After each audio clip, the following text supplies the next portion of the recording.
Marcel, the wood butcher again, still looking like an alien.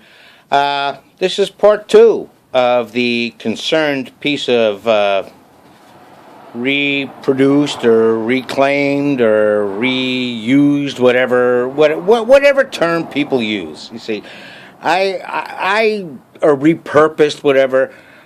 I like to do that with as many of my projects as possible. And I just want to show you, because we were talking in part one of this about how the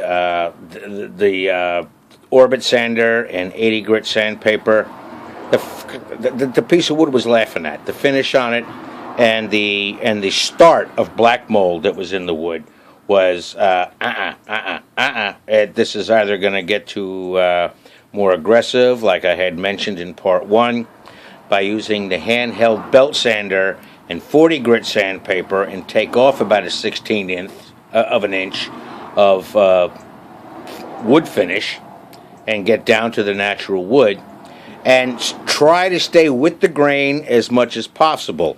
Unfortunately, in this case, I did have to go against the grain. And when you go against the grain with a 40 grit sandpaper on a handheld belt sander that are very aggressive, you're going to get a couple of gouges that are probably between a 64th and a 16th of an inch. But the goal is to save the piece of wood. I happen to have a planer, so I can run it through the planer, set it for a 16th of an inch or a 32nd of an inch, at first, and plane the wood back down to a completely smooth surface. Or I may be able to get that back by switching now to 80 and 120 grain. I just want to show you the difference that the two had. If I can get this damn thing to change. And it's not, well, anyway, here it is. I'm going to try to look. You remember what it looked like?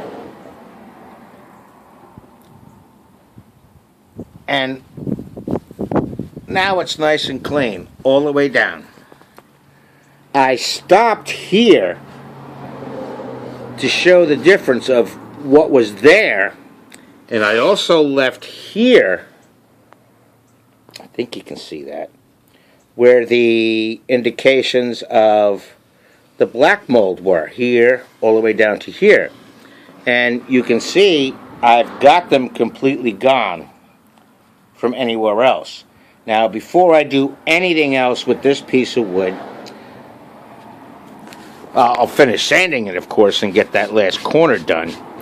And when you're doing this, keep a good 4-inch paintbrush with you that's never been used for paint, just to brush the dust away so you don't clog your sandpaper, and brush off, because and use good ventilation.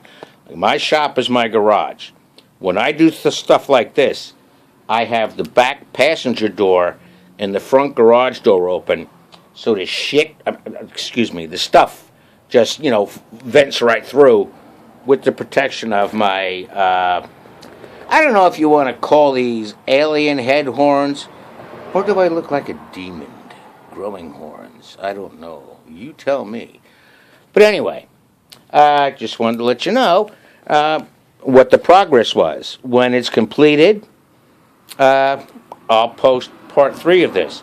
But this is a very, very important thing, especially if you're using recycled lumber, is your personal safety. And this is over and above the safety you should know by now about using your saws and your drills and stuff like that, and your sanders. But there's a lot of that sawdust that is, and even pine sawdust. It's not good for you to breathe it in.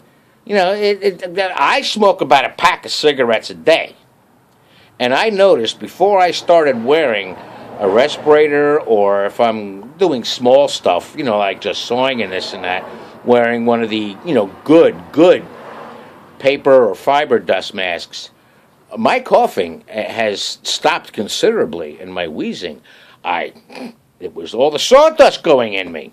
Not to say that smoking, isn't the culprit, but that's it, Okay? So for right now, stay tuned, and we'll show you phase 3. And there's probably going to be a phase 4 on this to show you what I used this recycled furniture for. It's for the roof of birdhouses. Everything else is 3/4 inch by, 3/4 inch pine. But, and I stain that, when I use the stain, all I use are oils. I don't use regular chemical stains on birdhouses or bird feeders. I use like tung oil or Danish oil or stuff like that. Sometimes I use just plain linseed oil, right? But, and never, ever, I never coat the inside of the birdhouses. Never, never. Okay? This is Marcel, the wood butcher. Semper Fi. God, I look funny in this thing. But hey, it's for your safety, and I hope I taught you something. Until next time, take care and bye.